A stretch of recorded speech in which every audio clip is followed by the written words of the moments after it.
So, in preparation for SIF Ocean, we have invited a lot of practical solutions from Northern Europe to go through what we have called a self-evaluation SDG impact assessment. So all these entrepreneurs that you're going to hear today, they have filled in a quite large questionnaire with questions regarding their impact of their solution on the Sustainable Development Goals. We wanted to do this as a learning process, both for us, but especially for the entrepreneurs. So we also set together an advisory panel that took part in giving advices to these entrepreneurs for the answers that they gave, for being able to learn more about the Sustainable Development Goals. We put all the information together in this report that we have here, and we are very happy that, especially now when we're going to launch this report, that we have Isabella Lövin here, the Swedish Deputy Prime Minister and Minister of International Development, Cooperation and Climate. So I hope you had been able to take your breath, and we're going to welcome you up to the stage. Thank you very much. And by that, we also would like to officially launch the Ocean Solution Report by giving this to you, Isabella. And it's going to be from my colleague Rebecca, who has put an amazing work into this report and put all the answers from the entrepreneurs together here. So thank you, and I think that's worth a big applause.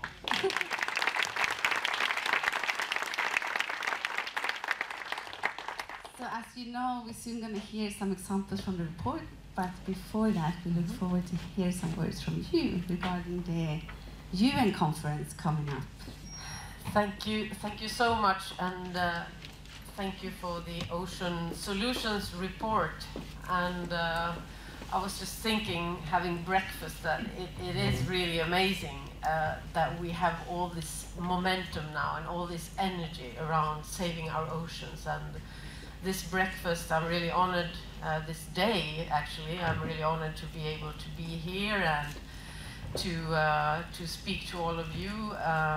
The Sustainable Development Solutions Network, which I think is really brilliant idea, to have a solutions network consistent of business, academia, the authorities and the political side, because we really need to work together if we're going to achieve the Sustainable Development Goals in general, but I think the SDG 14 on our oceans in particular, because this is really, I would say, it's a limitless challenge where we need to work together. I haven't read the report yet, but my collaborators have, and they say it's really inspiring to take part of all these different smart solutions that really could be part of saving our oceans. So thank you so much for that.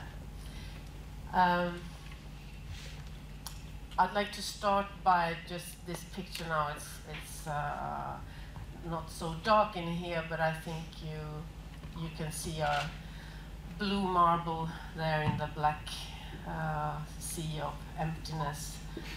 This is one of my favorite pictures, and I think it's three things that strikes you when you see this picture. First of all, that what we call Earth is actually not brown, and it's not even green. It's basically, it's blue. It's 70% oceans that covers our planet, but not only that, more than 90%, I think it's 98% of the biosphere, the sphere where we have life on Earth is actually in water, in our oceans. So that is one very striking message looking at this picture. The second one is that you can't see any borders here. We live in a world of very much man-made borders, but the atmosphere, the oceans, the animals or the ecosystems, they don't care about borders. You can try to solve planet's problems by building walls. It's a very, very bad idea on land, but I think in the ocean it's even worse idea. It's not going to solve any of our problems. And finally, what strikes you when you see this picture is that it's really hanging out there all alone. It's an exception in a very, very vast and black and empty and cold space. We don't have any alternative planet. We don't have anywhere else to go, so we need to take care of this planet. And talking about oceans, there's a very famous navigator that has passed all the Pacific Ocean. He went around the globe navigating with the stars only. And he always says about the planet that it's really an island in this sea of emptiness, and we're all islanders. And as islanders, we need to help each other. We need to cooperate. That's the only way to survive on an island. And we're at that point now in human history that we all are just islanders. And we need to take care of our only single island. And that's the reason we took this initiative. Sweden took the initiative together with another, well, a real island, Fiji, to gather together, mobilize the whole world around a common goal to save our oceans, and focusing on SDG 14 in the global agenda. So that's what we're now realizing. So between the 5th and the 9th of June in New York, we will have the first ever UN conference that is all-encompassing on all the challenges, all the problems around our oceans. This picture, I don't know if you in the back can see very well, but it's the Fisheries Minister of Fiji and myself. This is the President of the United Nations General Assembly, Peter Thompson, and this is Under Secretary Chu, who is the General Secretary for the conference. And we are really experiencing now a lot of energy and momentum and willingness in New York and all over the world to make this conference the real game changer that we need. It's not going to be a conference about, you know, negotiating new targets or new goals or new things, but it's a conference about implementation. It's a conference about finding the smart solutions, as you guys are already doing, finding new partnerships, working together, seeing where are the gaps of implementation, where are the gaps when it comes to resources, money, where are the gaps when it comes to smart solutions, where do we need more science, who should be working more smartly with whom and together. So that's the whole aim of the conference. And really, if you look at the problems of our oceans, it's nothing. It is not news to anyone that we have the problem of overfishing, of pollution, plastic debris, that we have 50% of our blue planet is actually international water, so it's let's say the responsibility of no one. So who's going to really be the guardians of this common heritage of mankind that we need to preserve for future generations? The issue of making sustainable blue economy for the least developed countries, for the small island development states, the so-called SIDS. All these things, we have different fora, different negotiations that have been going on for a very long time. So we've already agreed that we should stop overfishing. We already agreed that we should stop marine pollution.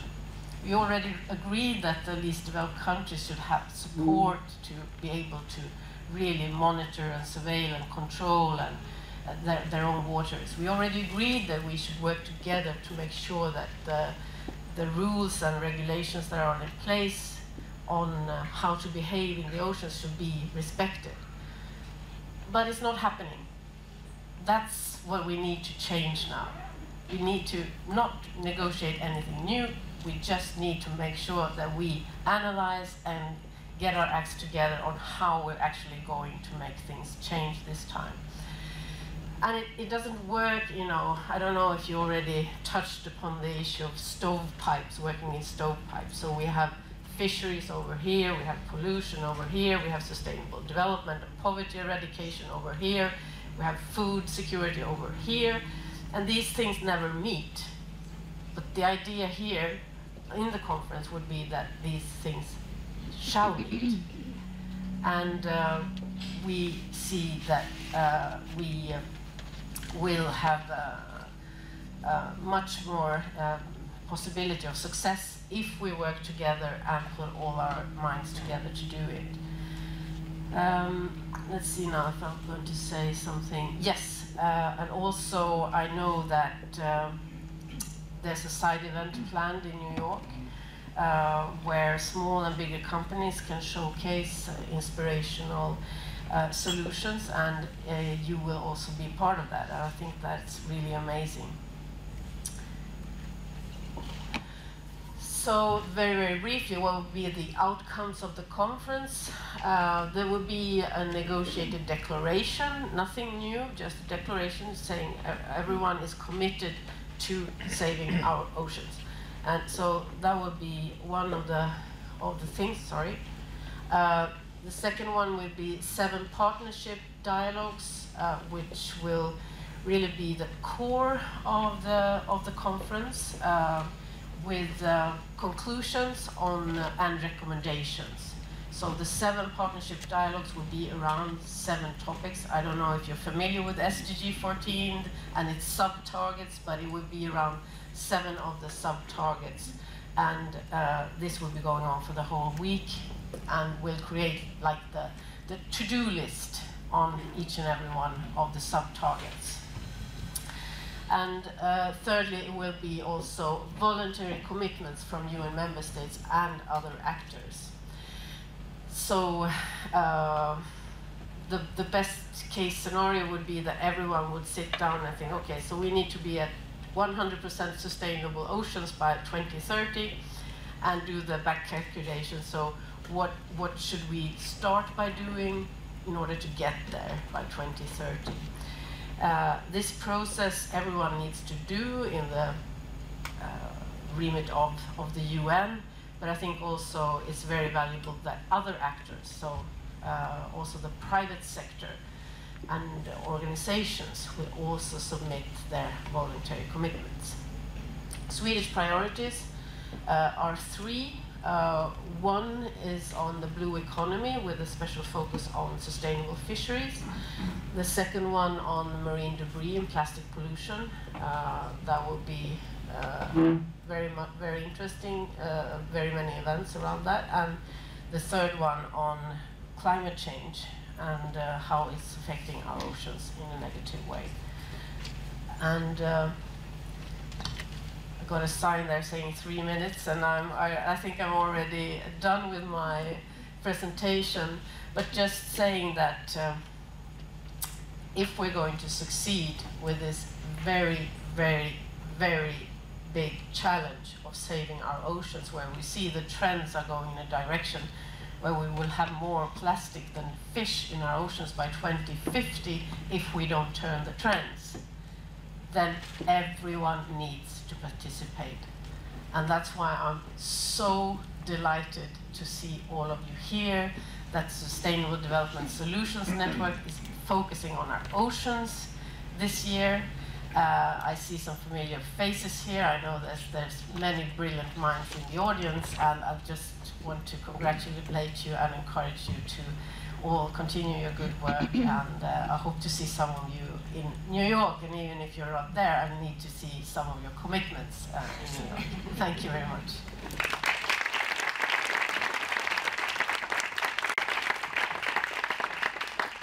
Thank you very much, Isabella. I was hoping I could ask you a few questions up here, yes? So we're very excited that you can be with us here today. But I was thinking, I know you've been engaged in the health of our oceans for probably over a decade by now, yeah. And I know you've been working hard for this, but why do you think it's taken so long to have this spotlight on the ocean compared to other environmental issues? No, I think we're terrestrial creatures, even if we have a lot of people that love the sea, but still we tend to focus on what's happening on land, and whatever happens outside of our land mass, we tend to think about it as, you know, it's somewhere else, and it will all disappear. And what's happening under the surface we can't actually see. So it's easy to just close your eyes on it and feel that it's someone else's problem and that it's all going to go away. But what's happening now is it's really overwhelming, because if you go in the middle of the Pacific Ocean and you put out a trawl with very fine meshes, you will actually get plastic debris wherever you go. And I was with a scientific vessel in the Baltic Sea, where they were also trawling and seeing with like very like a nylon stocking or something like that. The mesh size is very fine, and I mean almost everywhere you can find microplastics. And this is what we've done to our oceans. I mean, and the amounts of water we're talking about, it's enormous. I mean, it's, what is it, 11 billion cubic kilometers of oceans. However, we're 7 billion people on the planet. So we're starting to, you know, we have not only, we don't have 1 square or cubic kilometer of oceans, each and every one of us. No, we have much less. We have some 20% of a cubic kilometer of oceans. And that's where all the plastic debris, all the pollutants, everything we do that is degrading our oceans that's our tiny bit of it. Population is ever increasing. So to answer your question, why has it taken so long? Well, it's lack of responsibility, I think. And I'm sorry to say, but also politicians want to, you know, deliver results very quickly. And if you have a mandate of 4 years, you're not going to save the oceans in 4 years, but still you want, and you focus on other things. So I think that is a huge problem that we need to overcome.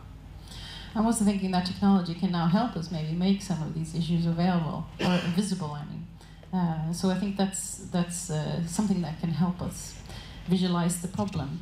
And my second and final question is, I know there's a lot of entrepreneurs sitting here today and a lot of good ideas, like you're saying, but a lot of the entrepreneurs are also struggling with making their business work from a financial point of view. So what would your advice be to small entrepreneurs and first movers? How can they find the strength to go on? What would be your advice? That's, I mean, basically the answer to that question is the strength you'll find because you're doing the right thing. Then I understand that you also need to find financing and long-term conditions in order to make these solutions marketable. And I think we have support in different corners of society. I hope you find the right channels.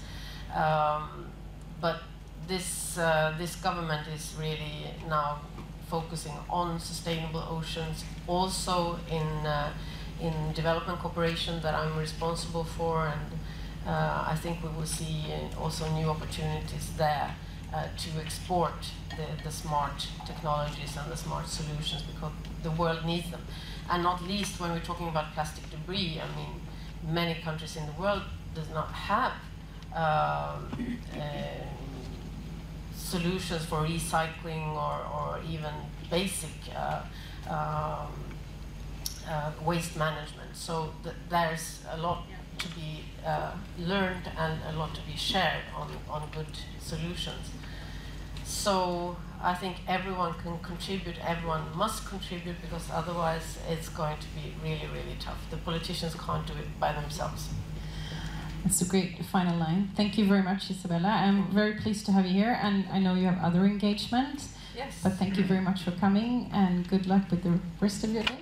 Thank you very much. Very much. Thank you very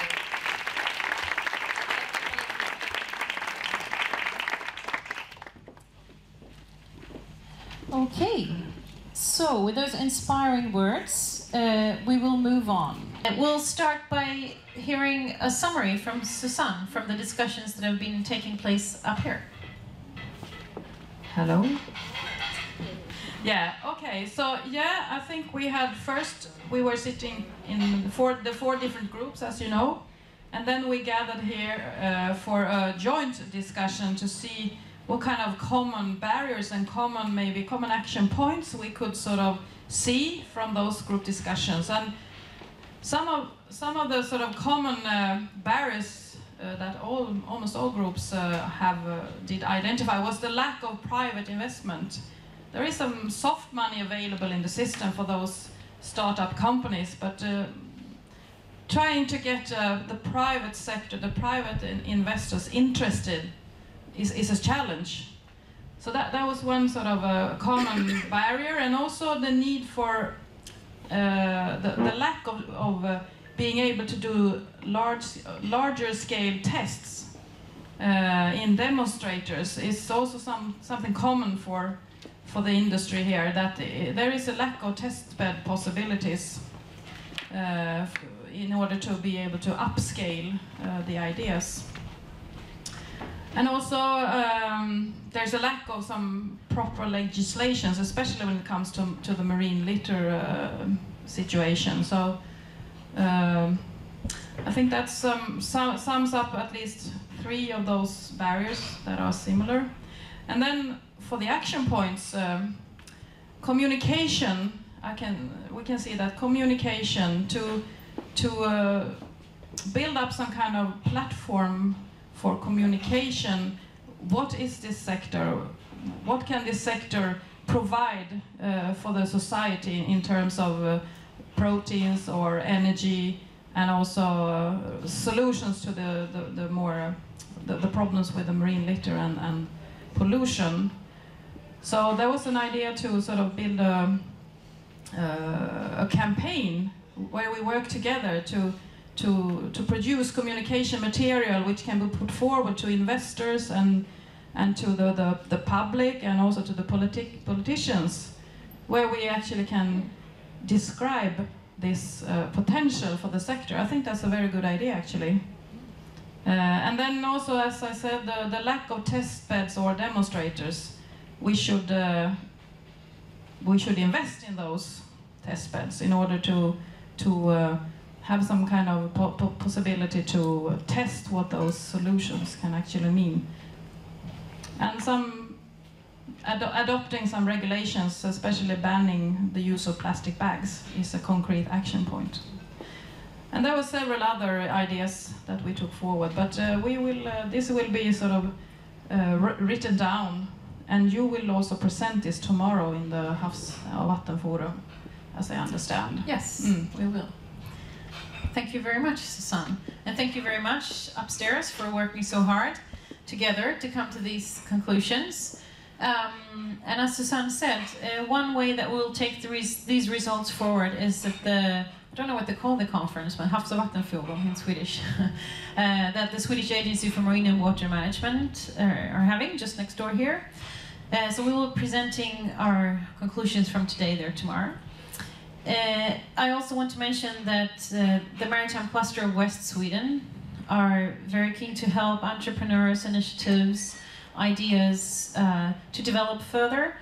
Our restriction is this region, though, the region of Västra Götaland. But of course, we're happy to collaborate with anyone. But we're very keen to help ideas from today to develop them further. And of course, we'll also do this in cooperation with SDSN. So that can be something that you can expect from us in the future. Some of my reflections from today is, I like that we started talking about friends this morning. I hope you've made some new friends. I work almost only in the marine and maritime sector, and what I think was nice with today that there were some new faces. some people that don't necessarily work in the marine and maritime sector. And I think we really need that. We need to be cross-sectorial to be able to find sustainable solutions for all of those things that we've been talking about today. So that's something I take with me. And I hope we can have much more combinations like this for future events as well. So by that, I want to say thank you. Thank you for coming. I have had a great day, but I think a drink will be very nice now. And I hand over to you, Anna. Yeah, and I'm going to be short because I think all of us want a drink after this very hectic day. But I want to reflect a little bit on the action points that Susanne just reported back on. First of all, on the campaign, the communication campaign. I want to lift that SDS in Northern Europe actually started today such a campaign. Based on the report, that the Ocean Solution Report, we're going to spread the word of your solutions. We're going to spread the word about what is the challenges that our oceans are facing, and we're going to do that all the way up to the end of the UN conference. So we start today and we're going on for more or less a month. So if any of you have something else than what's in the report, I imagine that you do have, we would be very happy if you could send that to our communication officer over there, Ida, and you have her contacts over there as well. So please do that. So that's one of the action points that SDS in Northern Europe will take with us and bring forward directly.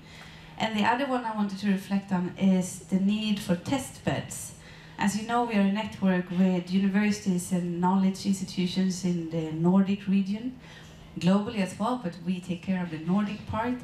And we are actually trying to make workshops where we want the university to take a better stand in being test beds for new kind of technology, not just saying these are good and you can do this and this, but actually using the university campus as test beds. So we hope for the future that that could actually be part of taking that action point forward. So with that said, I also want to say thank you. I really enjoyed this day. For me, the maritime sector was actually something new when I entered to work with the first Solution Initiative Forum Oceans. And I hope to see many of you again when we do this again. And now I hope you will enjoy some drinks and some snacks and talk a little bit more with us and with each other. So thank you all for coming.